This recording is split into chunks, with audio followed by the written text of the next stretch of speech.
Yes, we signed non-disclosure agreements at that place. Everyone knows this. Everyone has to sign one. Well, most people have to sign one.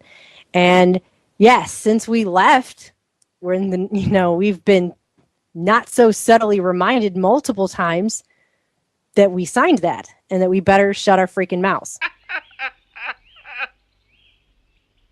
And now for something completely different. The Koch brothers, from what I've read of these meetings, put out a lot of really good information. All this sounds really great what the Koch brothers are doing. People are very much unaware of the front groups, unaware of how their thoughts are being manipulated and how their actions are actually being manipulated in many cases.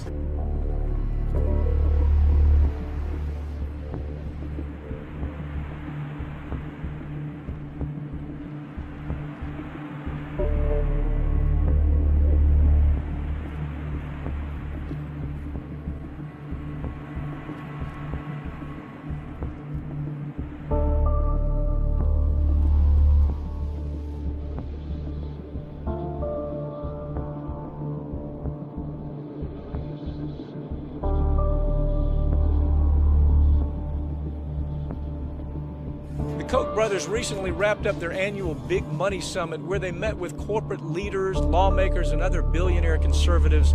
Their plan is to buy what's left of our democracy.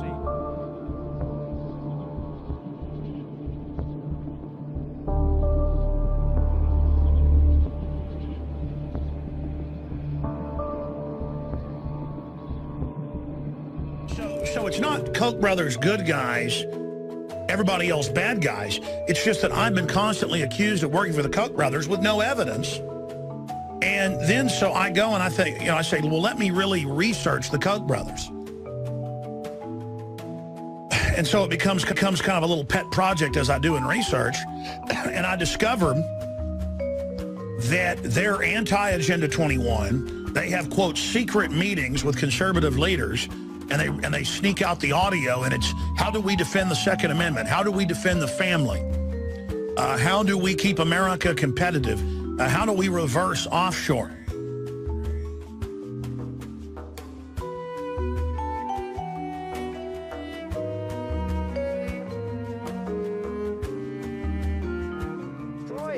If I can finish what I'm saying, I noticed that your organization, Cato, wrote a really interesting report. I have it right here, where you say the key to our economy is to outsource jobs, outsource jobs, outsource jobs. Now, that might be what the Republicans believe. That might be what the U.S. Chamber of Commerce. Do you know Daniel Griswold?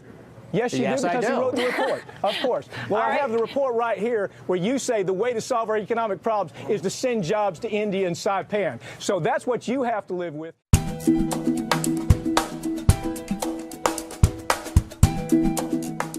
The trade deficit sounds bad.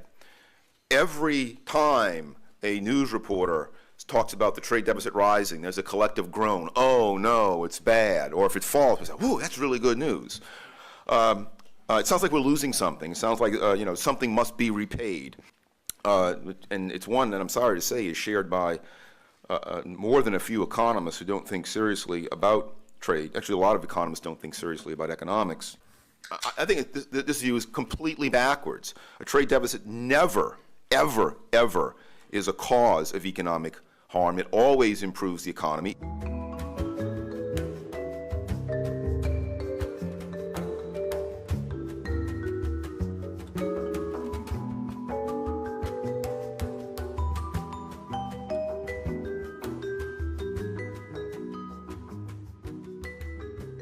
The Koch brothers have funded a lot of anti-union, anti-worker legislation, not just here in Wisconsin, but across the country. And so people in Wisconsin are here to say that, Walker needs to get over his coke addiction and to really respect workers' rights to organize.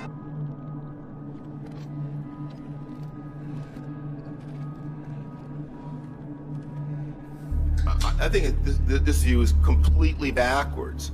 A trade deficit never, ever, ever is a cause of economic harm. It always improves the economy.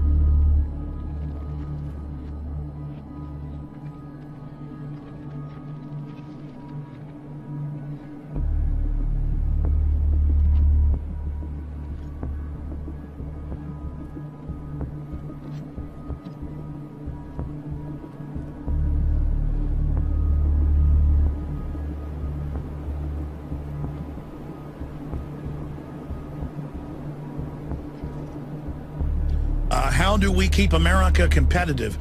They've got Bernie Sanders, the socialist. What the Koch brothers said in 1980, and I believe it is their view today, quote, "We support repeal of all laws which impede the ability of any person to find employment, such as minimum wage laws." Their debate is we should repeal the concept of the minimum wage. And what does that mean in real terms? It means that in high unemployment areas in this country, where workers are desperate for jobs, if an employer says, "I'm going to give you $3 an hour," and you say, "I can't live on $3, the employer says, "Well, I got 20 other people who are prepared to take that job." That's their goal. That's their goal. They do not believe the federal government should be involved in providing at least a minimum wage. You got the Koch brothers that funded Bill Clinton and the Republicans. But those are the classic boogeymen. It's not that I'm saying they're good. It's just that that's all you ever hear about. What about the Rockefellers? What about the Rothschilds that control trillions? What about the Rockefellers? What about the Rothschilds that control trillions? That is the perfect example of why Alex Jones is so dangerous.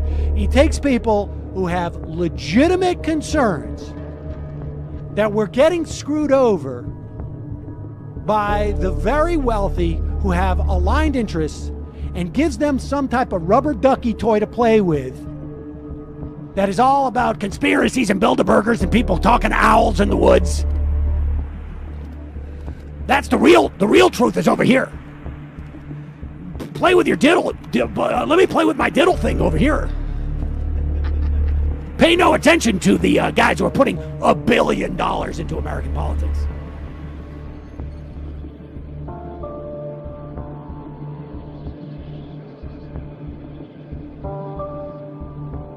My reaction is God bless the Koch brothers. They're fighting for our freedom.